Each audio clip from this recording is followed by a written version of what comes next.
Good evening. Linda, could you please give the invocation?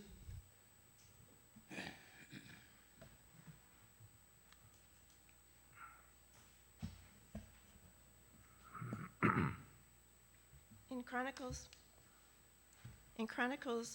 7:14, 2 Chronicles, I should say, 7:14, it says, "If my people who are called by my name humble themselves and pray, then I will hear from heaven, forgive their sin, and heal their land." Father, we understand from the scripture that anyone who places their faith in you and calls to you for mercy is someone who is called by your name. Father, you heal in many ways. Healing the land means saving people from enemies, plagues, and other disasters brought on by people's own decisions to turn away from you. Lord, you can also heal people physically from illness, injuries, and you heal people spiritually by redeeming them from their sins. And you help people move past emotional or psychological scars over time. Father, we see that striving to cease wickedness and be more righteous is crucial in all of our lives. Nahum 1:7 says, "The Lord is good, a stronghold in the day of trouble, and he knows those who take refuge in him." Psalms 86:5, "For you, Lord, are good and ready to forgive and abundant in loving kindness to all who call upon you." Father, we know that you are good, and I pray that an awareness of your goodness will surround the city of Freeport. Lord, draw us in to your goodness and stir in our hearts to likewise be known for goodness. We know that the opposite of goodness will produce hate, anger, frustration, a desire to hurt others, and an unwillingness to resolve difficulties.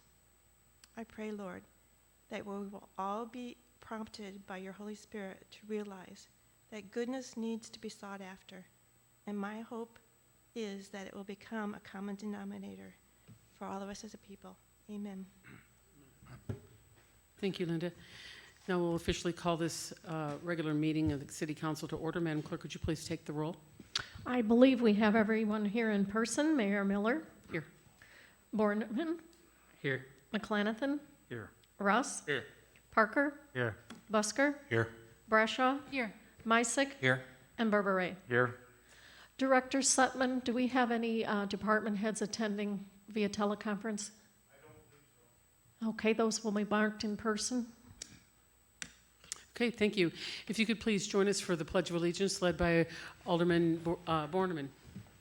I pledge allegiance to the flag of the United States of America and to the republic for which it stands, one nation, under God, indivisible, with liberty and justice for all. Item number 1 is the approval of the agenda. Is there such a motion? Oh, wait a minute. I'm sorry. I have to amend it on there. We're removing item number 13.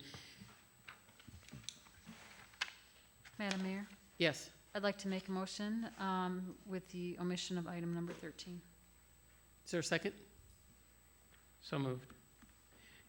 We have a motion made by Alderman Brashaw, seconded by Alderman Borneman. All those in favor of approving the agenda signify by saying aye. Aye. Opposed? That motion passes. Item number 2 is the approval of the minutes from the meeting of July 6, 2020. Is there a motion to approve the minutes? So moved. Second. We have a motion made by Alderman Berberay, Busker. Sorry, Alderman Busker. Seconded by Alderman Mysick. All those in favor signify by saying aye. Aye. Opposed? That motion passes. We have no one signed up for public comments on agenda items. Item number 4 is the consent agenda. All the items on the consent agenda are considered to be routine in nature unless there's something that the council would like to remove for further discussion. Madam Mayor, Alderman Brashaw. I would ask to remove item number A5. Item number what? A5. Okay. Is there anything else? No. The consent agenda consists of A, approving and placing on file the Social Justice Committee minutes from the special meeting on June 25th and the listening session on July 9th. The Planning Commission minutes from February 13th and June 11th. The Library Board meeting minutes revised from March 11th. May 5th, and June 10th. We also have the memo regarding bank account closures and financial reports for the general, library, water, sanitary sewer, and storm sewer funds dated June 30th, 2020. Also, cash and investment reports from June 30th, and Liquor Commission semi-annual report to the city manager from January to June 2020. Also is B, the approval of the finance bills in the total of $1,488,132.14. And C, the approval of payroll from the pay period of July 4th, 2020 in the total of $544,903.90. Is there a motion to approve the consent agenda as stated? So moved. Second.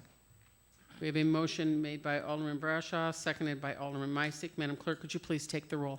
Borneman, Aye. McClanathan, Ross, Aye. Parker, Aye. Busker, Aye. Brashaw, Aye. Meissick, Aye. and Berberet. Abstain.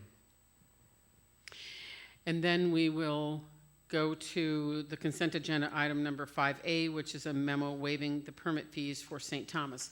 Alderman Brashaw. Thank you, Madam Mayor. I pulled this item from the consent agenda for personal reasons and believe I need to recuse myself. I didn't want to impact the rest of the consent agenda. Okay. So is there a motion to approve for 5A? So moved. Second. Motion made by Berberet, seconded by Meissick. Madam Clerk, could you please take the roll? Borneman, Aye. McClanathan, Aye. Ross, Aye. Parker, Aye. Busker, Aye. Brashaw, Abstain. Meissick, Aye. and Berberet. Abstain. Motion passes 6 to 0 with 2 abstention. No, it was, I made the motion. It was you? Yes, You and Meissick? yes. Okay. You sounded too much alike to me. Okay, so can you make that correction, please, Madam Clerk? The motion was made by, Busker and Busker. Meissick. Got it. okay, thank you. Okay, item number 5 is appointments. Madam Clerk, could you please read this? Acceptance of appointment of Ann Hogg to the Historic Preservation Committee effective immediately until February 28th, 2021. Thank you. Is there a motion for approving this appointment? So moved.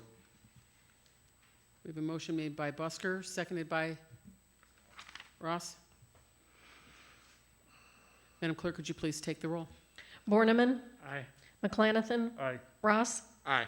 Parker, Aye. Busker, Aye. Brashaw, Aye. Meissick, Aye. and Berberet. Aye. Motion passes 8 to 0. Thank you. Next is item number 6, which is the second reading of Ordinance 2020-33. Could you please read this? An ordinance of the City of Freeport establishing a fair housing policy.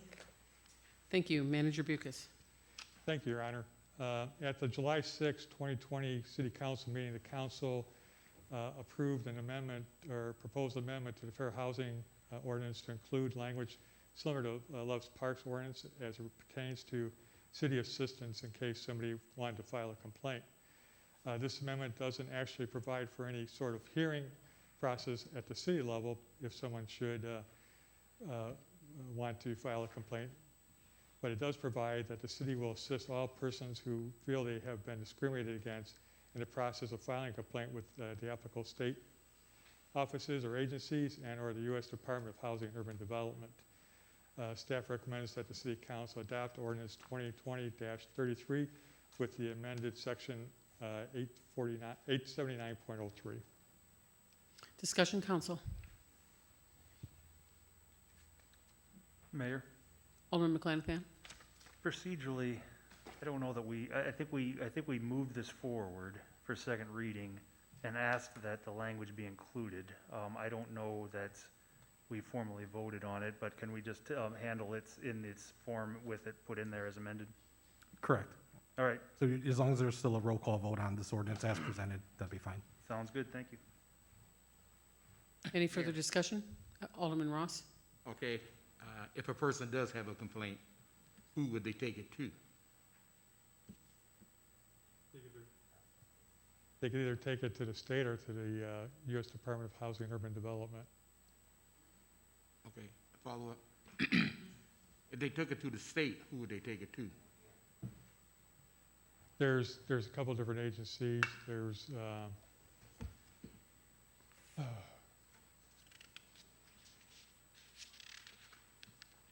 Well, it's something you can get back with me, you know. No problem. yeah, it's not the When he remembers it mid-meeting, he can tell you. Yeah, no problem, Okay. no problem. Is there any other discussion? Seeing none, Madam Clerk, would you please take the roll on the passage of ordinance 2020-33? Borneman, Aye. McClanathan, Aye. Ross, Aye. Parker, Aye. Busker, Aye. Brashaw, Aye. Meissick, Aye. and Berberay. Aye. The ordinance passes 8-0. Thank you. Item number 7 is the second reading of ordinance 2020-37. Could you please read this? An ordinance of the City of Freeport authorizing the sale of certain personal property owned by the city. Thank you. Chief Summers.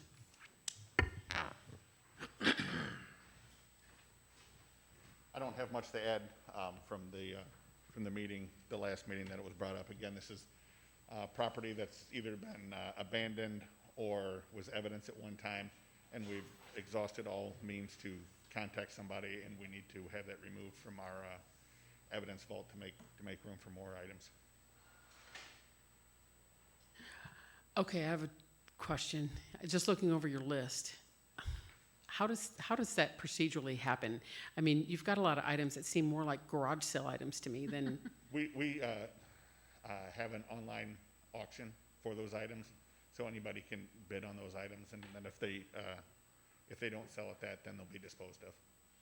and so can they find this, like pictures and such, and how do they actually go about bidding? Is it on the police website? It won't be on the police website. It'll be, I believe we advertise it on where to find it, and then that online auction does the actual display of the items and things like that. And then, so if something doesn't get bid on, then it's just tossed. Correct. Any questions, council? Seeing none, Madam Clerk, would you please take the roll?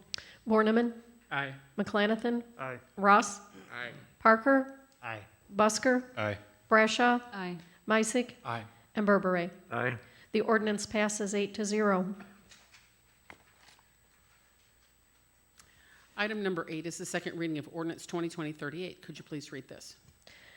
A text amendment regarding an ordinance amending Part 12, Planning and Zoning, to require a special use permit for liquor in all zoning designations. Thank you. Director Hines. So just as we talked about at the last meeting, so this text amendment would improve consistency in the zoning chapter by making the serving and selling of alcohol a special use in business, manufacturing, and riverfront development districts. So essentially, if you have one parcel that currently sells liquor surrounded by other parcels that don't allow it or do require a special use, then if a new business comes in, we could have a better review process to make that more consistent. And so staff would recommend that this text amendment be approved. Thank you. Questions for Director Hines? Mayor. Alderman McClanathan. Director, this is looking forward and doesn't impact the ones who are already currently have their application. Is that correct? Correct. All right, thank you. Mhm. Anything else, council? Madam Clerk, would you please take the roll on the passage of ordinance 2020-38? Borneman, Aye. McClanathan, Aye. Ross, Aye. Parker, Aye. Busker, Aye. Brashaw, Aye. Meissick, Aye. and Berberay. Aye. The ordinance passes 8-0. Thank you. Item number 9 is the first reading of ordinance 2020-39. Could you please read this? An ordinance amending various provisions of Chapter 660, Additional Hazardous Materials, and Chapter 242, Fire Department of the Code of Ordinances of the City of Freeport. Thank you. Deputy Chief. Thank you, Mayor. This ordinance really permits us to charge for emergency responses for hazardous materials incidents and spills, and for technical rescue type incidents. it's glorified spiller pay. We really don't have a methodology to set standards for our rate of pay, for the equipment that we use and so forth. We recently had an incident out of Modern Footing, and I hope and pray that we never have another incident, but that incident went into the tens of thousands of dollars that we got reimbursed, and we ran into a little bit of a bargaining situation with the insurance company trying to get those rates established. So this will help ease that in the future. Other cities have done this, and I think it works out well as far as the structure codified in the ordinance, and we ask your approval. Any questions? Madam Mayor, Alderman Brasha. for the listening audience, we did talk about this at length at the last committee of the whole meeting. But Chief, I just want to run by you real quick again.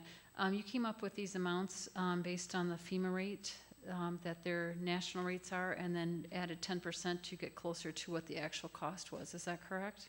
That's correct. The FEMA rates are for like mass casualties and flood that we've been through and so forth.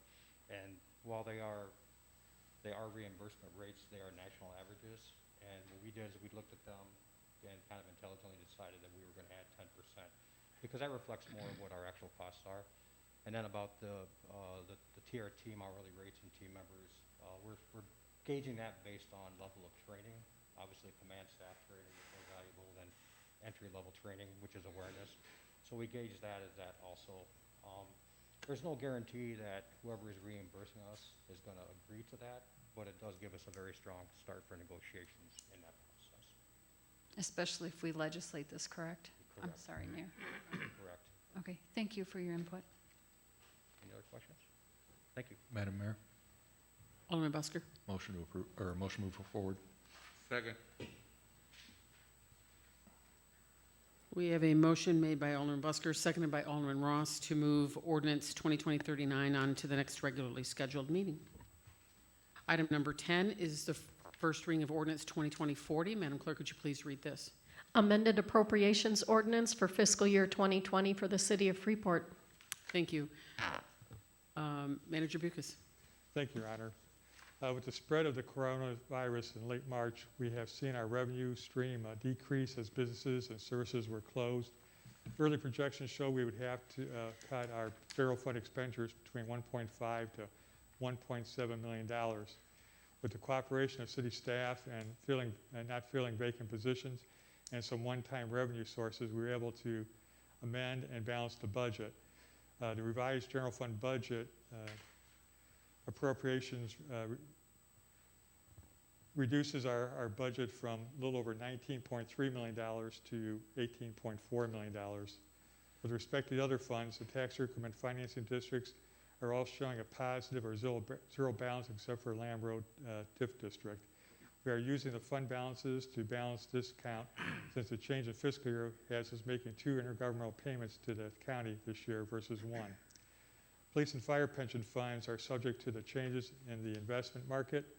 At the time of drafting this memorandum, both funds were close to making up their losses from March and April. Only time will tell whether they'll balance out. The utility funds, the water, the sewer, and the storm, all have positive balances as both revenues and expenditures have been reduced. Water expenditures and revenues have been reduced by $778,000, sewer revenues by $95,000, and storm by $80,000. The library is showing a positive balance at the end of the year of about $37,000. Their cash flow challenge will be at the start of the fiscal year 2021. Our grant budgets were where we expect them to be. Some show a positive year-end balance, some a negative, and others a zero balance. A lot depends on when revenues are received and when the expenditures take place. There's not a concern at this time. The landfill closure fund is projected to have a $16,000 deficit. We are projecting less rent this year as the transfer station contract is about to expire. The health and environmental fund is projected to have a deficit of about $17,000. This fund pays our refuge collection and property taxes at the transfer station. The general fund has traditionally made up the difference in the past. Our tourism promotion fund is projected to decrease by $50,000 as hotel motel taxes are currently at about 50% from last year. Staff requests that the City Council approve the amended fiscal year 2020 appropriation ordinance and suspend the rules and have second reading tonight as well. Thank you. Discussion. Mayor? Alderman McClanathan. Thank you. We discussed it a bit last time when it was presented to us in regards to it, but again, I just want to note, you mentioned, the revenue down about 922,000, not included in that, but for the one-time $305,000 addition from the 911 contribution, we'd be looking at about $1.25 million in regards to that. So where I'm going with this on this portion is, again, I appreciate the efforts of the administration, the departments, the individuals in the departments, because we're in a scenario where a lot of these figures are unknown. We know they're dropping. We know we have some projections based on prior years and what we're seeing currently, but we're not out of the woods yet in regards to that. And so I appreciate all the departments coming together to be in a situation where, while there is a significant drop in staffing levels, on it, it's going to be due to not filling positions on here, even though that's about 17. And I also appreciate the reality that the general public is dealing with a lot of uncertainty in their personal employment and finance situations. So we weren't really in a situation where we could just go back to them and put it on them. So all parties working together in regards to this, I think this is the best situation that could be drafted to get us through to the end of this year. We're probably going to have some tough choices when we come up to the end of the year, particularly regarding a couple of stopgap measures that got us to this point. But again, I commend the administration of the department for getting us to this point. I would make a motion to approve, or a motion to move forward Ordinance 2020-40. I would second that. Okay, we have a motion on the floor made by Alderman McClanathan, seconded by Alderman Brascia, to move ordinance 2020-40 on to the next regularly scheduled meeting. Madam Mayor, Alderman Busker. motion to suspend the rules. Second. And we have a motion made by Alderman Busker, seconded by Alderman Ross, to suspend the rules. Suspension of the rules is non-debatable and must pass by a 2/3 majority. Madam Clerk, could you please take the roll on the suspension of the rules only? Borneman. Aye. McClanathan. Aye. Ross. Aye. Parker. Aye. Busker. Aye. Brashaw. Aye. Meissick. Aye. And Berberay. Aye. Motion passes 8-0. Thank you. So now before you, council, is the final passage for this ordinance for the amended appropriations ordinance. Is there a motion, or is there any further discussion? Sorry. Seeing no further discussion, Madam Clerk, could you please take the roll? Borneman. Aye. McClanathan. Aye. Ross. Aye. Parker. Aye. Busker. Aye. Brashaw. Aye. Meissick. Aye. And Berberay. Aye. And that motion passes 8-0. Thank you. Item number 11 is the first reading of ordinance 2020-41. Could you please read this? Ordinance approving amendment to Heritage Arrow lease agreement. Thank you. Manager Bucus. Thank you, Your Honor. As previously discussed, we recruited Heritage Arrow to our airport in 2018. Heritage signed a 10-year lease for 4 hangars at a monthly rent of $2,305. In addition, they rented a 5th hangar on a monthly basis into this COVID-19 pandemic. Due to the COVID-19 pandemic, Heritage Arrow was about to close their doors until we negotiated a 0 rent for them for 3 months. They did lay off 4 of their 6 employees.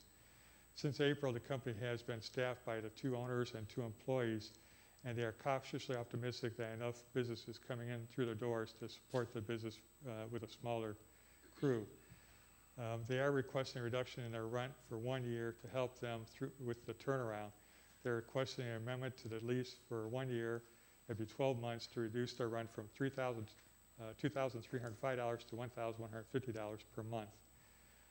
They're a small business, and they relocated their business here from Rockford along with their personal lives. They are a unique airplane restoration company with the potential to grow again.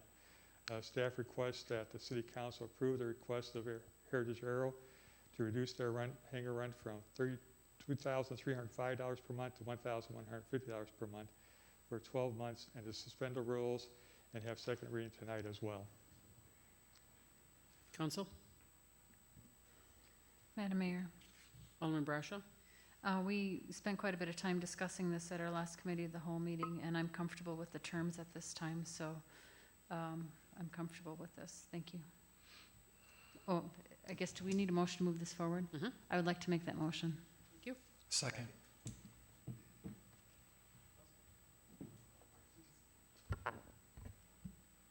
Okay, we have a motion made by Alderman Bradshaw, seconded by Alderman Meistick to move ordinance 2020-41 on to the next regularly scheduled meeting. Motion to suspend. Second. We have a motion made by, excuse me, Alderman Busker, seconded by Alderman Ross for suspension of the rules. Again, suspension of the rules is non-debatable and must pass by 2/3 majority. Madam Clerk, could you please take the roll on this suspension only? Borneman, Aye. McClanathan, Aye. Ross, Aye. Parker, Aye. Busker, Aye. Brashaw, Aye. Meissick, Aye. and Berbere. Aye. Motion passes 8-0. Thank you. So then now before you, council, is final passage of this ordinance. Is there any further discussion? Seeing none, Madam Clerk, please take the roll. Borneman, Aye. McClanathan, Aye. Ross, Aye. Parker, Aye. Busker, Aye. Brashaw, Aye. Meissick, Aye. and Berbere. Aye. And the ordinance passes 8-0. And item number 12 is the first reading of ordinance 2020-42. Could you please read this? Ordinance declaring personal property in surplus. Thank you. Director Hines. This ordinance would approve the sale of 2 Pretzel City Transit buses. They've both lived their life and are now ready to be let go. The staff would recommend council approval on the sale of these surplus items. Madam Mayor? Alderman Brashaw. Thank you. Director Hines, do we have replacements for these? Can you explain the circumstance? Manager Bucas, correct me if I am wrong, but I believe we're waiting on 1 bus right now from the state.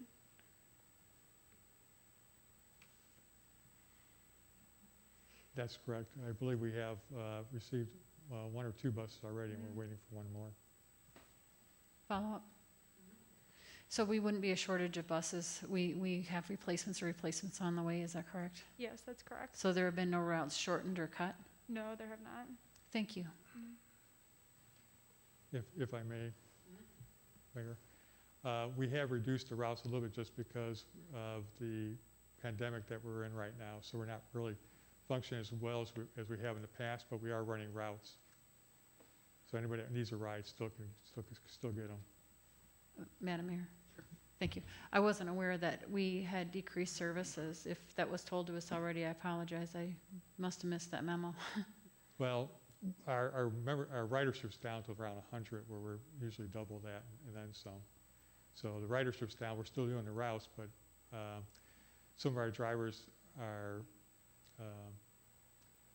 they're older, so they're a little concerned about driving. So they kind of took a leave of absence, and so we do have drivers, but we're not operating full staff like we were before. But we don't have the demand for it either. So we are meeting people's demands. It's just that we're not running a full service. I didn't want to give the impression that we're running all the buses all the time. One more follow-up. Sure. So if the riders need rides, they can still call for them? Yes. Thank you. Madam Mayor, motion to move it forward. Is there a motion for a second? We have a motion made by Alderman Busker, seconded by Alderman Parker to move ordinance 2020-42 on to the next regular scheduled meeting, unless anyone had any further discussion. Seeing none, Madam Clerk, then we'll move on to item number 14, which is the adoption of Resolution 2020-37. Could you please read this? Resolution of the City of Freeport approving a First Amendment to contract between the City of Freeport and Andres Medical Billing. Thank you, Deputy Chief. Thank you, Your Honor. What this resolution does is, like it says, it approves an amendment to a contract that currently exists for our ambulance billing. Andres Billing has done our billing for years. We're moving forward into an agreement with the Illinois Division of Health and Family Services to get into the Ground Emergency Medical Transportation Program, reimbursement program that offsets the expense of our ambulance fees that are not paid by Medicare and Medicaid. What this resolution does allows us to move forward with this. This is an essential step in us getting into this program. It's going to be really beneficial to the city and the fire department. We have a little bit of a deadline. October 1st is when we have to have all the paperwork submitted. By entering in this agreement with Andres, we will allow ourselves to kind of free up fire department personnel and, more importantly, the finance department personnel. It'll alleviate them from doing an awful lot of the cost analysis and the groundwork to get this program up and running. ask that you approve this resolution this evening. Any questions? Mayor? Alderman McClanathan. Thank you. Thank you, Deputy Chief, for bringing this forward. And I do look forward to us being part of that program. I think that will be very beneficial for the long-term health of the department if we can get that level of reimbursement. One thing I was having a little trouble wrapping my head around was the funding. I saw it was broken down in between annual trips, fixed fee cost per submission, and then contingency fee options in some of the later thresholds. Could you explain to me kind of how that funding breakdown works on here? Like maybe give me an example as to how that would work? I'm going to try to answer your question, and I hope I will get that done. On average, CMS, Medicare, Medicaid, they pay about 20% or less of what the true expense is, what we charge for our ambulance. And what we charge doesn't matter to them. They just pay us what they're going to pay, and that's nationwide. What this does is this allows us to come up with a cost, true cost of our ambulance service. We submit that. They, this organization, the GMET, along with the state and the federal, they reimburse the amount that we charge, and then we split the difference with the state of Illinois. So we're not going to get a total, complete portion of that. The state's going to get their portion of it too. But even still, we're getting money ahead that we normally we're leaving on the table. I'm not sure if I explained it the way you want it, but Just a follow-up, Mayor. Where does it just shows, like 1 to 60, the fixed fee cost at a certain level, and then 61 to 180 in regards to annual trips, an additional cost threshold, and then anything over 181 annual trips, a higher. okay. What's that connected to? Okay, what that is, and Randy, Manager Bucas, please correct me if I'm wrong. Here in the city of Freeport, we transport well over 2,000 Medicare and Medicaid patients a year. So this schedule as you see in front of you, the ambulance service is going to bill us $30,000 per year for this service, okay? Now, if we ran less than the calls that we do, it might be beneficial for us to go to the contingency fee option, which is 12% of the reimbursement. Gotcha. We are way above that. When we got into looking into this program was tailor-made for communities like Freeport. It really is. With our high Medicaid, Medicare clientele, this is something that really we need to take advantage of, and it's going to be beneficial, as you said. So, Thank you. okay. Mayor, Alderman Borneman. Manager Bucas, this was something that was briefed to us by the chief Liggett on July 6th, is that right?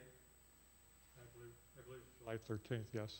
Okay, but there was a previous meeting where this was also briefed in depth to us. That's correct.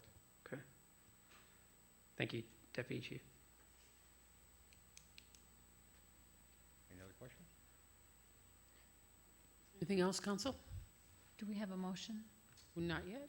I'd like to make a motion to approve the adoption of Resolution R-2020-37. Second. Okay, we have a motion made by Alderman Brashaw, seconded by Alderman Busker to approve this resolution. Madam Clerk, could you please take the roll? Borneman, Aye. McClanathan, Aye. Ross, Aye. Parker, Aye. Busker, Aye. Brashaw, Aye. Meissick, Aye. and Berberay. Aye. The resolution is adopted 8-0. Thank you.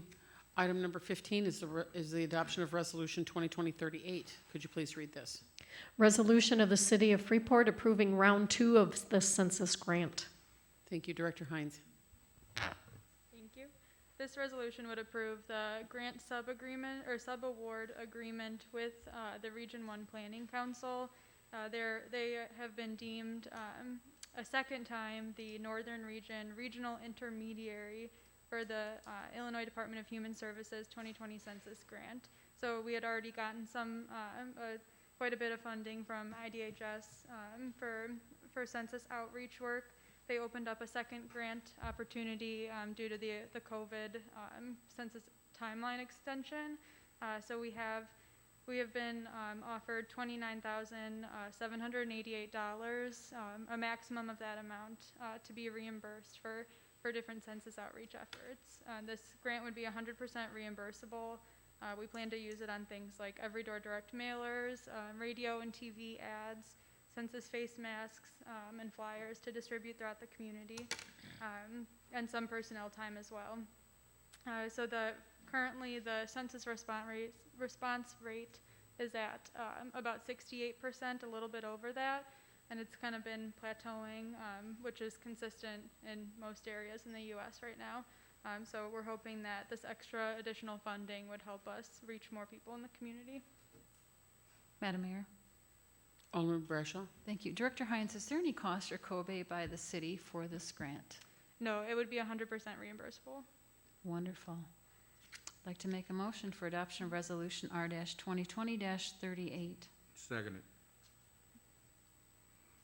We have a motion on the floor made by Alderman Bradshaw, seconded by Alderman Ross. Is there any further discussion, council? Seeing none, Madam Clerk, would you please take the roll on this adoption? Borneman, Aye. McClanathan, Aye. Russ, Aye. Parker, Aye. Busker, Aye. Brashaw, Aye. Meissick, Aye. and Berberay. Aye. The resolution is adopted 8-0. Thank you. We will move on to reports of department heads. Finance. Thank you. Community development? Nothing. And public works?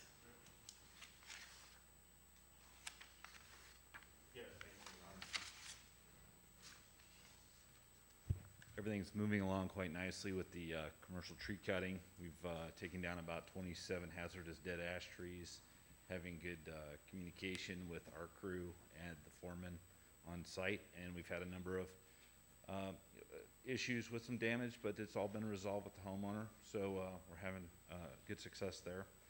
We're moving forward with the Empire Street and Court RFQ that's posted on the website now. We'll be receiving bids till the 28th, which we'll then review those bids.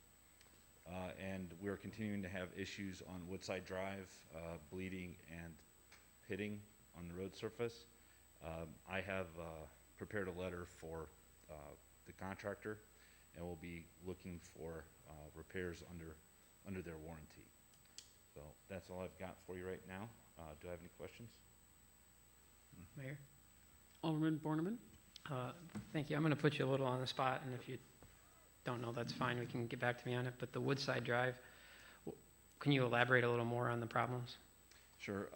What we're seeing is a number of issues related to seal coat and chip roads, where we're having flushing. That's where the tar is coming to the surface as people drive on it. It shouldn't be coming to the surface to begin with, but it's coming to the surface. It's getting on vehicles. It's tracking on driveways and garage floors. It's creating adverse handling characteristics for vehicles that are driving through there, whether that's motorcycles or cars. So that's one issue. The damage created by the flushing is called pitting. That's where we're seeing the tar stick to the tires on, say, garbage trucks and service vehicles. That's peeling up and then being redeposited somewhere else on the road, creating a bump.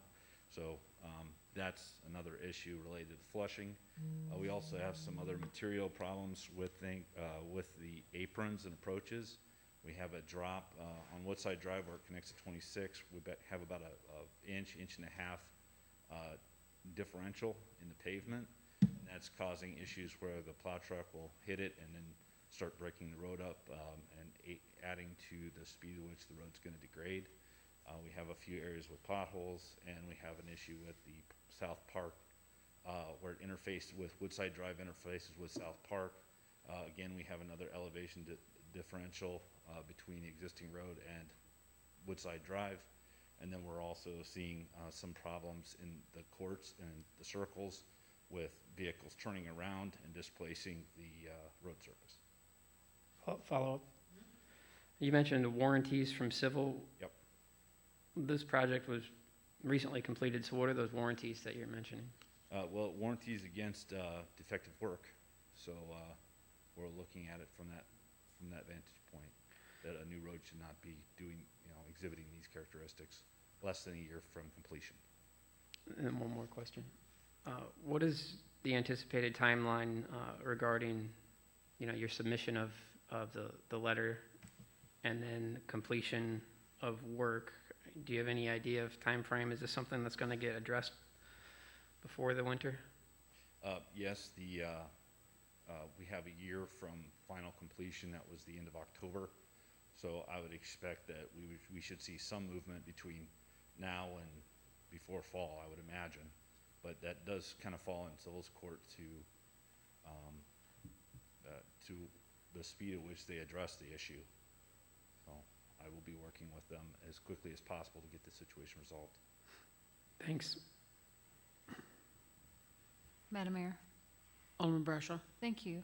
Director Boyer, we realize that you're new here, and I think you're doing a remarkable job. The complaints I've called in, you've taken care of, and I do appreciate that. Can you give us a guesstimate of whether, with the cut in staff that we are seeing, are we going to have a decrease in services or delay in services to talk to our constituents about when they call in about problems, or are you pretty much up to date on everything that's been called in?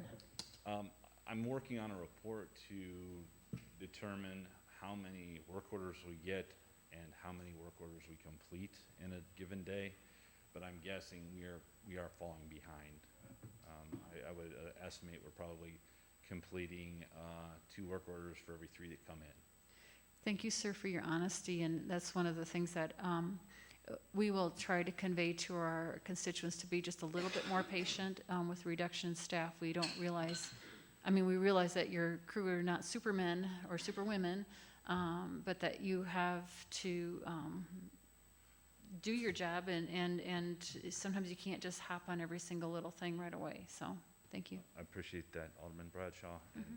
And we've got a good group down there that's doing a fantastic job, and I'd be happy to discuss further details if you're interested regarding what they're able to accomplish and what I'm so proud of. Thank you, sir. Madam Mayor, Alderman Misick. a question regarding the ash trees. You were reporting on 27 trees removed. What is our current status? And I know we still have a very large problem, and then coming in with additional funding for ash tree removal. What's our current estimate on trees still standing and plans to remove those? Well, I don't have a good number for you today, but this particular contract is for 67 trees to be removed, and 27 of them have been removed. Also, we've run into various circumstances where we found that Asplund is scheduled to remove some of the trees on our tree list, and we've been able to work with Clean Cut, who's the contractor, to reassign that work to other trees that need to be removed. So we're doing it as efficiently as possible, and the city's also getting residual income from the lumber sales to a local firewood company. So as far as the total number of dead ash trees that are still standing and need to be removed, they're very numerous, and our forestry department is working on it daily, but on a good day, they're able to take 3 trees out, 3 decent-sized trees. But there's other parts of their job they have to complete, like brush removal, and well, right now they're fixing the auto mechanics roof because it's kind of fallen in disrepair. It leaks so much, it makes it difficult for our auto maintenance guys to accomplish their job. So we're fixing that right now because they have the capability to do that. But I can get back with you with a hard number on that. Sure, thank you. Madam Mayor, I just wanted to do a quick reminder too that Manager Bucus did tell us that we eliminated $72,000 from the MFT budget for ash tree removal, as we're expecting our normal MFT payment to decline due to less people driving for the 3 months of the COVID. So not as many ash trees will be taken down. Just for the listening public. So when people call in for their demands to their ash trees to be taken down, we have had to cut some of those from the budget. And I might add, Alderman Bradshaw, that we're trying to put our limited resources toward hazardous trees, and therefore other folks that have non-hazardous limbs and things that are maybe a little too close to our house, we're asking them to just be patient or have a contractor remove those because we do have such limited resources in that area that it's focused on safety. Yes. Madam Mayor, Alderman Ross. Okay, since we're speaking about the trees, Director, you may not know nothing about this, but there was some tree removal on Lincoln Boulevard. Do you know if that ever got completed or anything like that? I might have to do some homework on that one. Okay. Ross. Your Honor. I can probably get back with you here shortly. I have a list on me. It might be. Manager Bucris has a, Okay. The trees that were removed on Lincoln were done by a contractor for Commonwealth Edison, and they removed all the trees that they were going to take down. Okay, that was part of, that was part of Aspen or something like that? Comment. I believe Aspen was the subcontractor, or was their contractor. Contractor? Okay, thank you. anything else for Public Works? Thank you, Director. Thank you. Fire.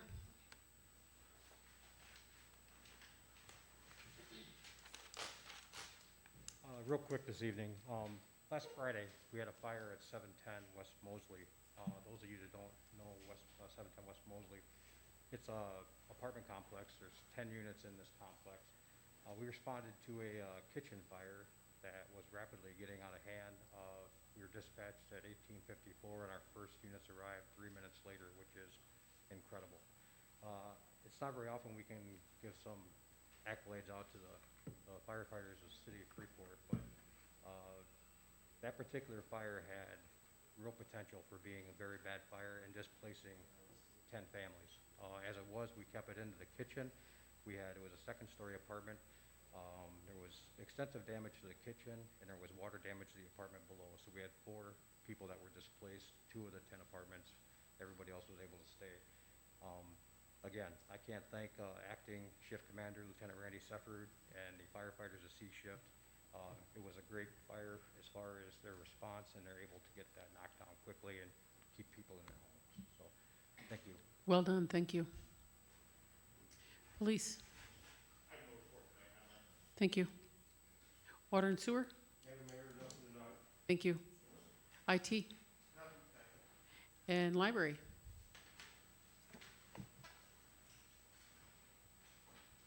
Nothing new and exciting. We are still operating at our limited hours, but we are reviewing when we can open to longer hours and potentially just going back to our full previous hours. And also, I wanted to allow you to ask me any questions if you had any. Thank you, Ashley. And I'm guessing airport is not present this evening, so we'll move on to city manager's report. Thank you, Your Honor. Kind of follow up what Ashley had to say. We're looking at reopening City Hall a few more hours starting August 4th. We're looking at 8:30 to 4:30 time frame, and looks like with the COVID virus kind of stable in our area anyway. Parts of the state starting to go up, but it seems like ours is staying pretty stable. So I'm talking to the health department. They're looking at opening up their hours a little bit more, so I thought we would do that same thing here. Also, with respect to the Adams Corridor, plans are still moving forward with the water and sewer line replacement along the Adams Street corridor, and we're looking at possibly getting that out to bid in 2021 with the street resurfacing or reconstruction in 2022. Our housing rehabilitation grant that we're applying for is along this corridor, and right now we're looking, I believe, either a September 1st or September 30th deadline. That was pushed back a number of months ago because of the virus, and we haven't been able to get out and do the door-to-door canvassing that we wanted to, but we did get quite a few response back in the mail. Also, as part of this area, we just approved a couple weeks ago the lead service project through the Illinois Environmental Protection Agency, and that project, we're having a pre-bid meeting coming up, and we'll be starting that project within the next few weeks. And we're also looking at code enforcement along this corridor as well, as this is going to be a new entryway into the city. And I believe that's all I have for tonight, Your Honor. Madam Mayor. Thank you. Alderman Bradshaw. Thank you. Manager Bucris, you mentioned the City Hall will have increased hours starting August 4th. I know this is unrelated, but do you know any report from Ms. Alvarado regarding schools opening and/or anything that we need to know about that? Actually, their meeting is tomorrow night for the school board, and she's going to be presenting her first draft. Thank you, Mayor, and I'm sorry to ask Nope, something that's out of okay. turn. I thought maybe he would know. I'm glad you knew. Thank you. That's all I have, Your Honor. Thank you. Okay, I just have one thing, just to remind the council as well as the viewing audience that this Wednesday night at 5 o'clock is our food and fellowship for just a meet and greet. We have a lot of new staff within the city, and we just want to be able to have a little time being able to have some conversations with our citizens, to be able to meet a lot of, don't know Director Bucas very well, and we also have our new staff of Public Works, and Director for Community Development is new in her position, as well as the Finance Director. So I just want to encourage the aldermen, if you have time, to stop over to 709 South Liberty and join us on Wednesday evening for a little bit of food and fellowship. And we plan on concluding around 6:30. So hopefully we have a large amount of constituents that come and just get to know one another. So thank you. And we'll move on to council announcements. Alderman Borneman. Nothing really to add tonight. Thank you, Mayor. Thank you. Alderman McClenathan. Nothing further here. Thank you. Alderman Ross. Nothing, Mayor. Thank you. Alderman Parker. Yes, very briefly, is after the incident last week, I personally met with Mike and Ally on 2 separate occasions. We had an excellent conversation for about an hour, and we really learned to, the respect for each other and each other's side. So I just wanted to bring that up, that we had an excellent meeting. Thank you. Thank you, Alderman Parker. Alderman Berberet. Nothing to add, Mayor. Alderman Busker. Nothing this evening. Alderman Brashaw. Nothing this evening. Thank you. Thank you. And Alderman Misick. Nothing tonight, thank you. Thank you. So we'll move on to public comments, if there's any public comments. Yes, sir. You can have 3 minutes.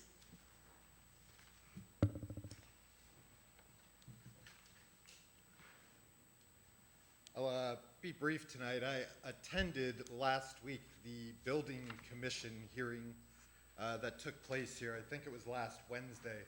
Kind of a freebie for you guys here that are participating in the Social Justice Committee. As I observed the Building Commission meeting, every seat in here was filled with a white man. So if we're looking at making our city more representative of the people in our community, that might be one of the first places we should start. I did bring it up at the Building Commission during, public comments to make the folks that sit on that commission aware of it, but I think I haven't had time to look into how you guys appoint that commission or, how long they serve, but I would think that the council probably has a say in that. So hopefully that's something we can look at, because they do make big decisions for our community. So I think that's a great opportunity for us to look at something that we could probably fix pretty easily for the community, right? I too would like to bring up the incident last week and those like it. I've had the great opportunity over the last month or so, since social justice has been on all of our minds, to work with a lot of the 20-something-year-olds and 30-something-year-olds in this community. And what Mr. Parker found after sitting down and talked to them and listened to them and heard them, I've been finding throughout all of my interactions with them as well. Regardless of their background, where they come from, or where they're going, if you sit down and listen to what they're dealing with, it's not much different than what a lot of us dealt with in our 20s, but there's a little less hope, right? Actually, I'd say that there's a lot less hope. So if you take the time to listen to where that came from, and try to understand that they don't have the same hope for where they're going as we had when we were in our 20s, a lot of us here anyway, you'll get a lot further. So that's my advice for tonight. I think we've had a pretty good week. I haven't had any altercations with anybody. So I appreciate the opportunity and thank you. Thank you. Is there anyone else? Yes, sir.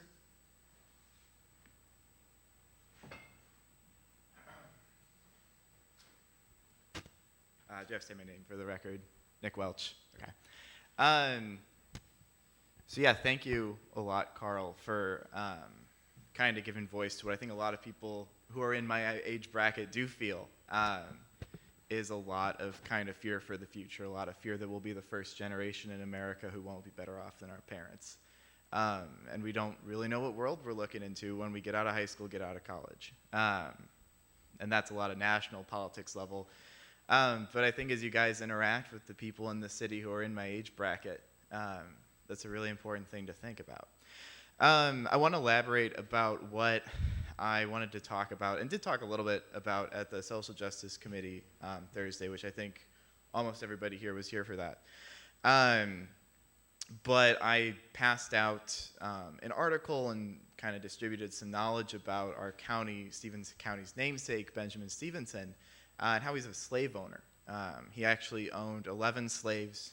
He owned 4 children. One of them was born into his servitude. The other person, one of the other children he purchased when that child was just 9 months old. And that's part of our history. That's an ugly part of our history. Something that was said at the Social Justice Committee by Co-Chair Jackson, he said, "I'm a researcher." And Mayor Miller, when I talked to you and handed you the article, you said, "I love history." I think that's a good way to look at this as we try to meet this moment in America and try to uncover how does systemic racism manifest itself. Because I don't think it's the city council's fault that someone 200 years ago owned slaves, but I think we also have to be intensely realistic and intensely proactive at seeing how that history of racism, that history of anti-blackness and cruelty in our society manifests itself today. And not just in Congress, not just in the state. What can you do as city council members, the only 8 people in this town of over 20,000 who have the power to actually write laws, to create legislation, right? So it's not about just, oh, Stevenson was a slave owner, so we just need to change the name of the county, or that's what this kid is arguing about. No, I want you to take an honest look at how the racism in our past, and not just of 200 years ago, of 50 years ago, when people couldn't vote, when people were being attacked by dogs, and 100 years ago, when even in the North there were intense race riots, how has that manifested itself to people having lower medium household wealth, to people having worse health outcomes, to school districts being segregated not by law, but by fact? So I hope you all go and do research and don't just think, well, someone 200 years ago was a slave owner. Think about what you... Sir.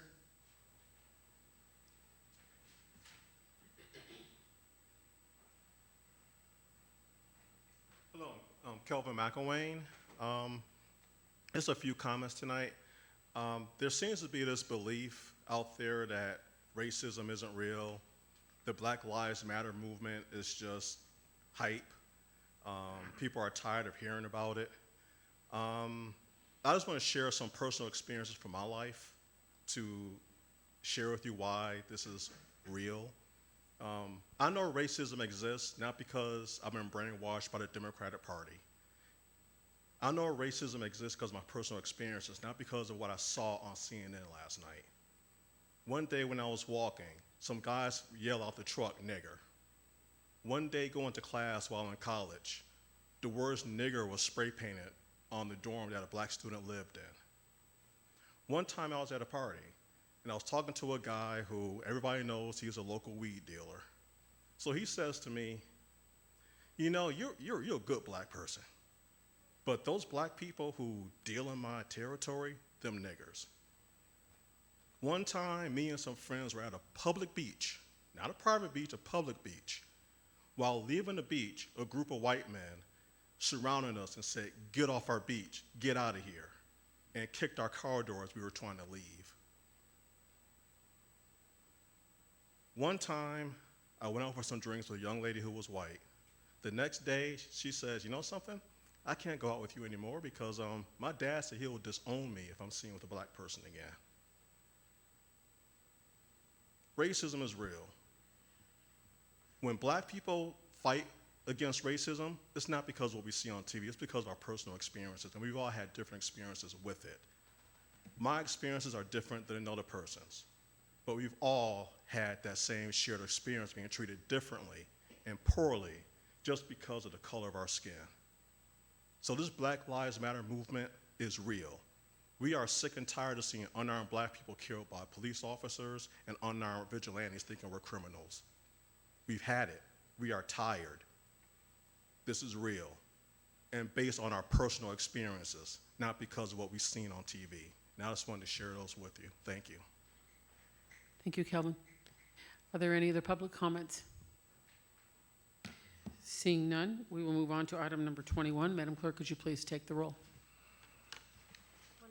Sorry, could you please read that for the record? Certainly, yep. We just have the need for 2 closed sessions tonight. Is that still correct? So I will read exemption 1, the appointment, employment, compensation, discipline, performance, or discipline of specific employees of the public body, including hearing testimony on a complaint lodged against an employee or a volunteer of the public body or against legal counsel for the public body to determine its validity. Exemption number 2 is for collective negotiating matters between the public body and its employees or their representatives, or deliberations concerning salary schedules for 1 or more classes of employees. Is there a motion to enter into executive session? So moved. Second. We have a motion made by Alderman Busker, seconded by Alderman Misick. Madam Clerk, would you please take the roll? Borneman. Aye. McClanathan. Aye. Ross. Aye. Parker. Aye. Busker. Aye. Brashaw. Aye. Misick. Aye. And Berberay. Aye. Motion passes 8-0.